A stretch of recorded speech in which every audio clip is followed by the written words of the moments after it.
Si Yana tulog pa, lumipat dito sa couch. Si Yana, oras na ngayon, ano na? 8:05. Gising ng Saidin. Hi Saidin, good morning. Yung mga kuya niya at si ate, kanina pa pumasok ng 6:30 ng umaga. Yung baon na GP, hindi niya dinala. Malamang uuwi yun mamayang tanghali. Dito yun magla-lunch. Yung ulam kanina ng mga bata sa umaga, egg, tapos umorder ako sa kapitbahay nito, combo, biko, at saka pansit. Bali, 4 na in-order ko kanina. Tapos, yun yung inalmusal ng mga bata bago pumasok. Tapos, umorder din ako ng ulam for lunch. Ito laing pansit.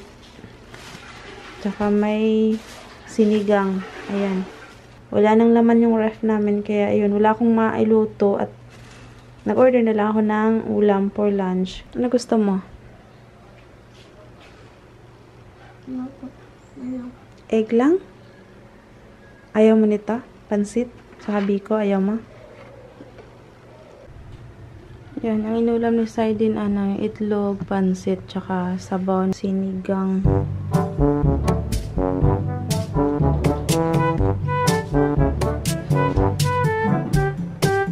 Hi guys! Good morning! Welcome back to another vlog.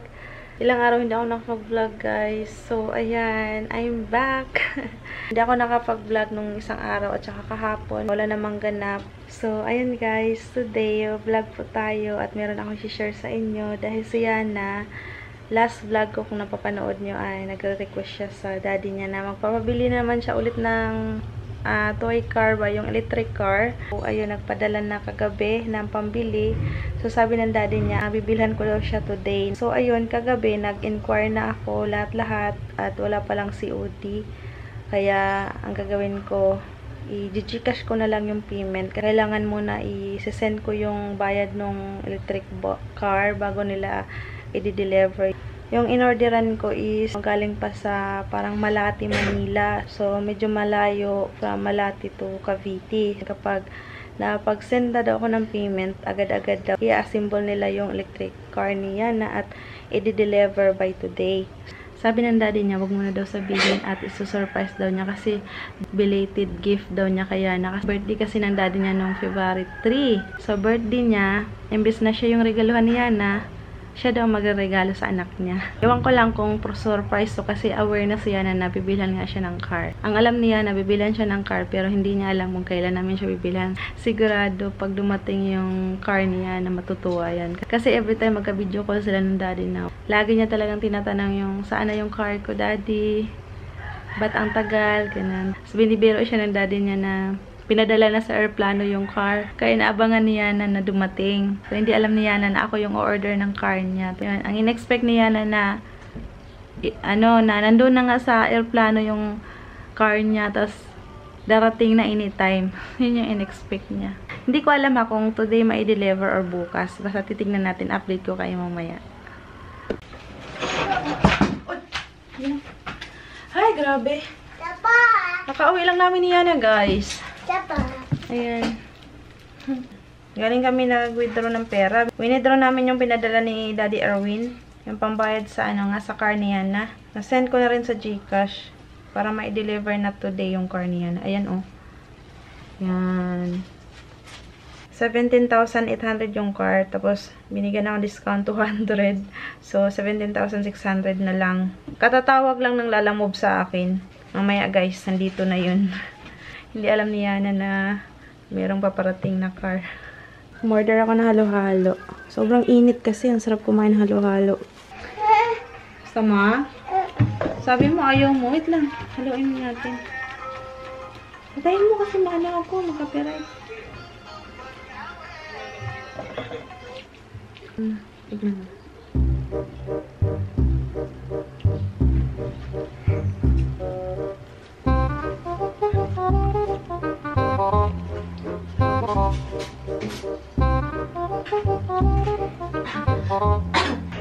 Dati kain tayo. Yung kanina guys, nabiko. May natira pa. Tama? Ayoko.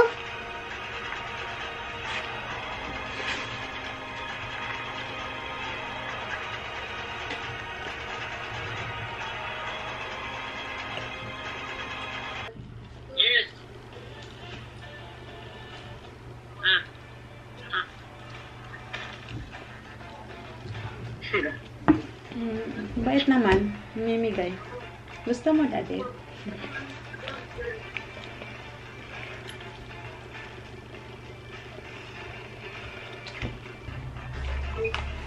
Tama. Tama. Oh, tignan mo yun. Sarap pa.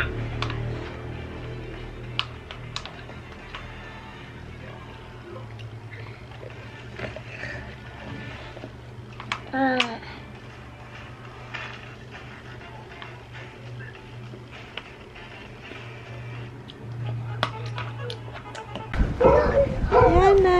Yana. Ano yan, Yana?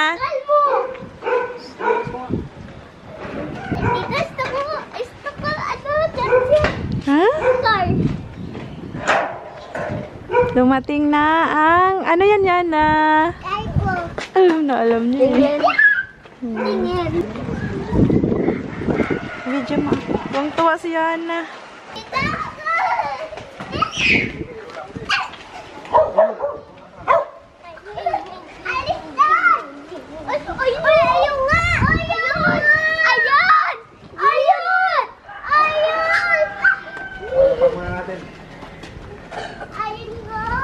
Ang bigat niyan. Sasara ko lang ito.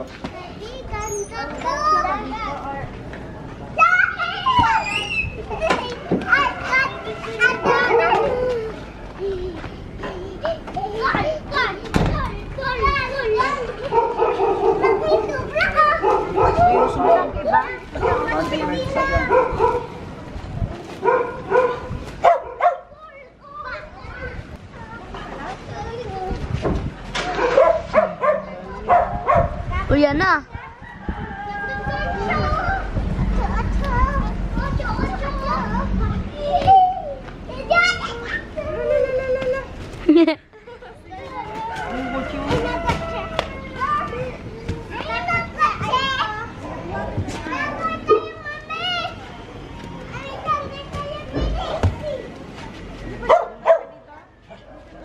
Dito lang yan.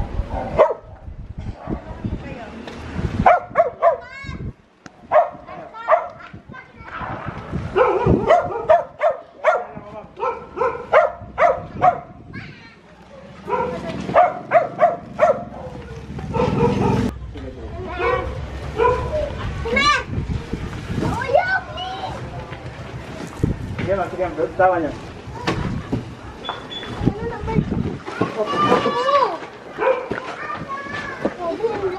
Ano? Sige, sige, sige.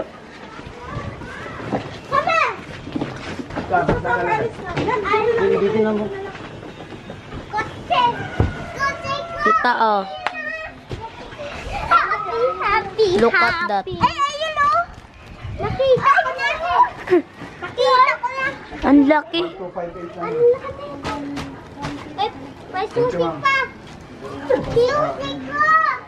Magkakasya ba yan sa labas? Oo, kasya yun sa labas. Susi. Look at this guy.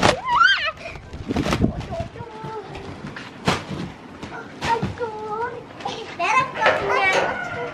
Mom, sa akin natin. Meron daw kami yan. Tita? Naka-medyas pa. Tita, meron kami yan. Oo. Ay, no! May triking! Uy, ano, wait lang. May ano, jutsi! Ang sakit ng karton, sugatan mo. Dapat lang. Lalo tayo. Uy, huwag mo sali dyan. Kami dyan. Kami ni Ana. Dap, bela ba kuwan? Upo ako. Hindi. Ay, dito. Uy! Grabe. Da, dito ako ah. Wasakin. Gawagin ko. Dito ako rin. Okay, lapit ka dito. Dito ka. Sound check. Grabe, may ganyan pa. Ayun! Huwag kami Ano po? Paano ilalabas niyan, ma? Ma, sound check. Sound check. Dalawa lang. Ang ganda. Labas na rin sa Dapat mailaw. Ma, iusod mo. Ay, ang kotse mo. Dapat doon na lang kasi in-unbox eh. Sa labas. Oo nga eh. Tapos mo yan po. Alam ko na yun eh. Tapos mo no, may picture. Yay!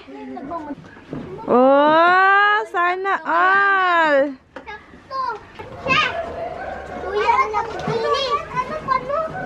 Oh, yan. Nakapit si Ana. Ito. Oh, sino si Ana? Marunong na. Oh! Oh! Marunong ka agad. Mabangga ba? Reverse, oh, may reverse. Saan ba yung ano? Break. Break tayo. Turuan mo, JP. Wait lang guys. Hawakan mo muna.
Turuan mo si Ana, kuya.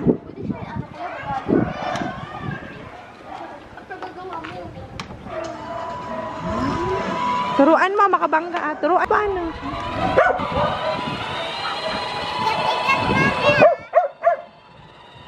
Kawawa yung mga pamangkin ko. Nakasunod. Aba, marunong agad si Ana. Ang galing ni Hana. Ang galing. Sana patay. Sige. Gusto ko magkaganyan. Ayan, pagsawain mo muna siya.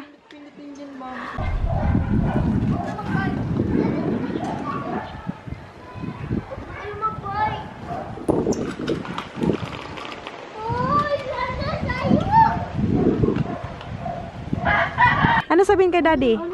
Thank you. Bigyan ko sabi tita. Thank you po, Daddy. Tita. Tita.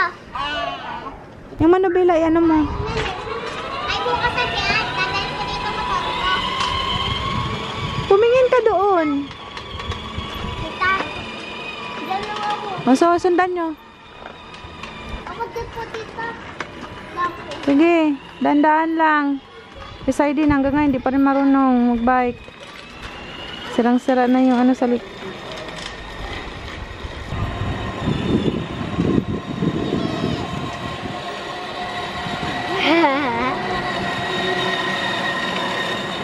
Ay, wait lang. Wait lang. May sakyan. Okay.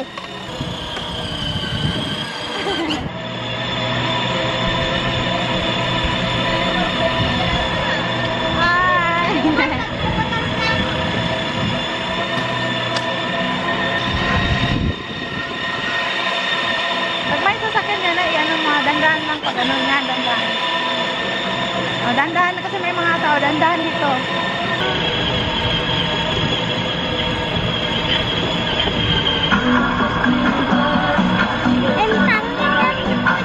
Drive kami ni Ana. Nagpa-vlog ako, wait lang. May sasakyan niya na ha, tabi.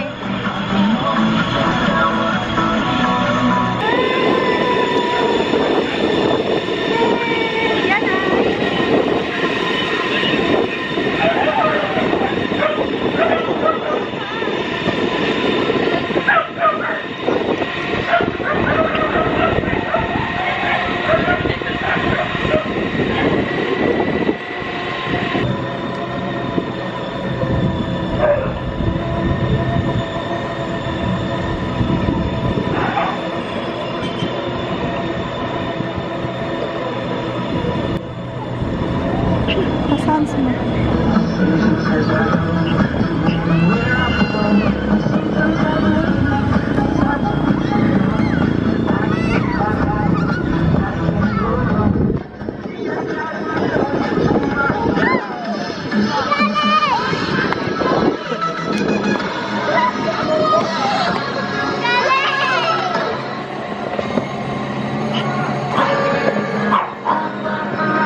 Dapat pala kanina nung pagdating, chinarge agad.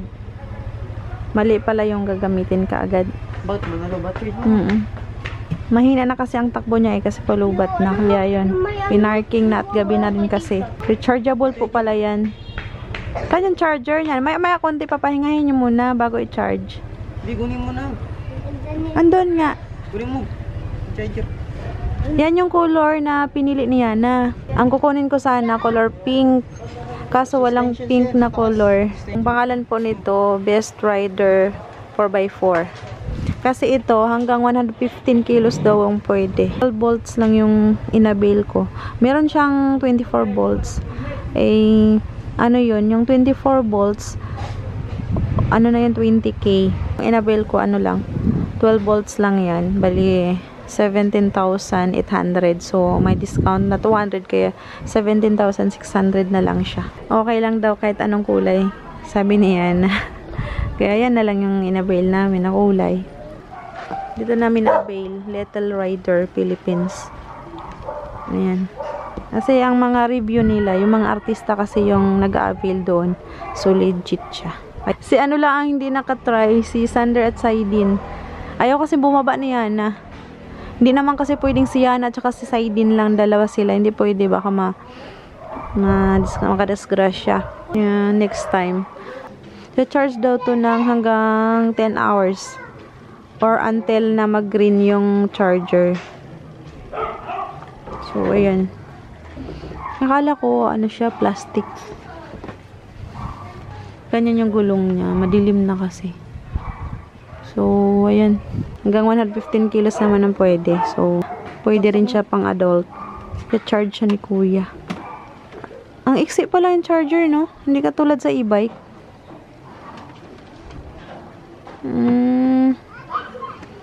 So, ayan. Nang oras na ngayon, orasan nyo. 10 hours hanggang 10 hours daw yan eh. Saktong alas 7 ng gabi. So, doon sa 17,600, hindi pala kasama ang shipping fee doon. Bali, ang binayaran ko sa shipping fee, 1,300 lahat. From Malati, Manila to Trece Martires, Cavite. Lalamove yung yung pinagkargahan. So, yun. How's your experience? Super saya. Oh? Super saya. Hiram-hiram lang yan sila. Ako yun eh. Ha? Nagustuhan ko po. Yung yung pag-drive. Ano sabihin mo kay daddy? Binilang ka ng car. Wish granted. Si Sander at saka Saidin. Bukas na lang kayo ha. So, ayan guys, dito ko muna ang vlog. Thank you so much for watching. I hope you like this video. Kung nagustuhan mo ang video na to, please like. And kung hindi ka pa nakapag-subscribe, please subscribe to my YouTube channel. We'll see you again next time. Be good, be kind. God bless. Bye.